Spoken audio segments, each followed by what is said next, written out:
హకీం మరియు నజీబ్కి సహాయం చేసి 3 ఏళ్ల తర్వాత వాళ్లను ఆ బానిసత్వం నుండి కాపాడడానికి వచ్చే క్యారెక్టర్ ఇది. స్టార్టింగ్లో చెప్పాను కదా, నజీబ్ గొర్రెల మందతో పాటు తొట్టిలో నీళ్లు తాగి ఆకాశం వైపు చూస్తాడు అని. మన చేతిలో ఏమీ లేనప్పుడు, నిస్సహాయత ఎదురైనప్పుడు దేవుడి వంక చూస్తాం. నజీబ్ని కాపాడడానికి దేవుడు పంపించిన దూతనే ఏమో అన్నట్టుగా ఉంటుంది ఈ ఇబ్రహీం క్యారెక్టర్. హకీం కూడా నజీబ్కి ఇచ్చిన లెటర్లో అల్లా మన కోసం పంపిన మోజెస్ అంటూ ఇబ్రహీంని మోజెస్తో పోలుస్తాడు. ఇతని ఇంట్రో కూడా అలాగే ఉంటుంది. మోజెస్ 400 సంవత్సరాల బానిసత్వం తర్వాత లక్షల మంది ఇజ్రాయేలీస్ని ఈజిప్ట్ చెర నుండి కాపాడి తీసుకొస్తాడు. ఈ కథ ఖురాన్లో కూడా ఉంటుంది. మోజెస్కి ఈ సినిమాలోని ఇబ్రహీం క్యారెక్టర్కి చాలా పోలికలుంటాయి.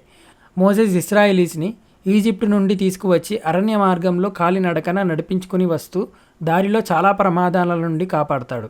ఇందులో కూడా ఇబ్రహీం చాలా ప్రమాదాల నుండి కాపాడుతూ ఎడారిలో కాలినడకన రోజుల తరబడి నడిపించుకుని తీసుకెళ్తాడు.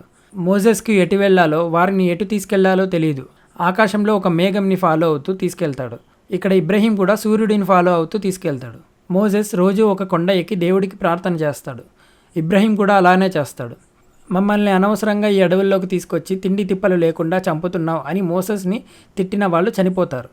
మోజెస్ని నమ్మి తన వెంట నడిచిన వాళ్ళు బతికి ఇజ్రాయెల్ని చేరుకుంటారు. ఇందులో కూడా హకీం ఆకలికి దాహానికి తట్టుకోలేక ఇబ్రహీంని తిడుతూ కనీసం అక్కడే ఉంటే మంచినీళ్ళు అయినా ఉండేవి అని అంటాడు. తర్వాత హకీం చనిపోతాడు. సైలెంట్గా ఇబ్రహీం వెంట నడిచిన నజీబ్ బతికి బయటపడతాడు. మోజెస్ ఇజ్రాయేలీస్ని ఇజ్రాయెల్ చేర్చకుండానే చనిపోతాడు.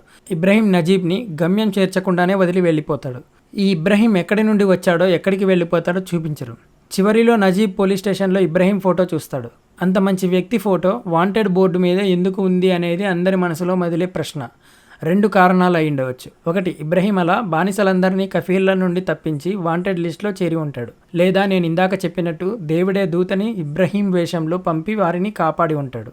అది నజీబ్కి కూడా అర్థమై ఉంటుందని తన ఎక్స్ప్రెషన్ చూస్తే నాకు అనిపించింది.